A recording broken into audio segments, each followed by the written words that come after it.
शाळेत जातात. बाबांनी मारू नये म्हणून अभ्यास करतात. बाबांच्या दहशतीखाली शिकत राहतात. हळूहळू मुलं बाबांकडे दुर्लक्ष करून आईवरच प्रेम करू लागतात. मनामधून बाबांना काढून टाकतात आणि आईच्या चरणावरती सर्वस्व अर्पण करतात. बाबांपासून 4 हात लांबच राहतात. मुलं आईचं गाणं गातात. मुलं आईवर कविता करतात. कोणतंच मूल बाबाला दुधावरची साय म्हणत नाही, लंगड्याचा पाय म्हणत नाही, वासराची गाय म्हणत नाही. बाबांसाठी मुलांकडे शब्दच नसतात. मुलाच्या पायाला ठेच लागली तरी मुलं बापरे म्हणत नाहीत आणि साने गुरुजींनाही श्यामचा बाप दिसत नाही. आई घरात असली की कसं घर भरल्यासारखं वाटतं. बाबा घरात असले की मात्र स्मशान शांतता. मुलं शपथ सुद्धा आईचीच घेतात. बाबा शपथेच्याही लायकीचा नसतो.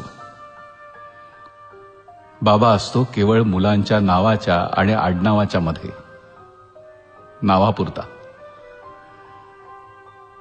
मुलं विठोबाला माऊली म्हणतात, धरणीला माय म्हणतात आणि देशाला माता म्हणतात.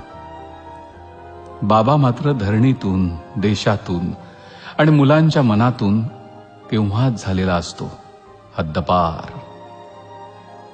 बाबा असतो कठोर, काळीज नसलेला, निर्दयी, मारकुटा. बाबा असतो मुलांच्या स्वप्नात येणारा बागुलबुवा. बाबा म्हणजे केवळ रुपये पैसे कमवण्याचं यंत्र. तेवढं काम त्यानं केलं की त्याचं कर्तृत्व संपलं. पण मग असं असूनही बाबा मेल्यावर मुलांच्या छातीत धडकी का भरते? का ओघळतो मुलांच्या डोळ्यातून पाऊस? का वाटतं मुलांना पायाखालची जमीन सरकल्यासारखी? का वाटतं मुलांना की आपण बेसहारा झालोय म्हणून? का हंबरतात मुलं बाबा मेल्यावर? का मुलं घाबरतात बाबा गेल्यावर?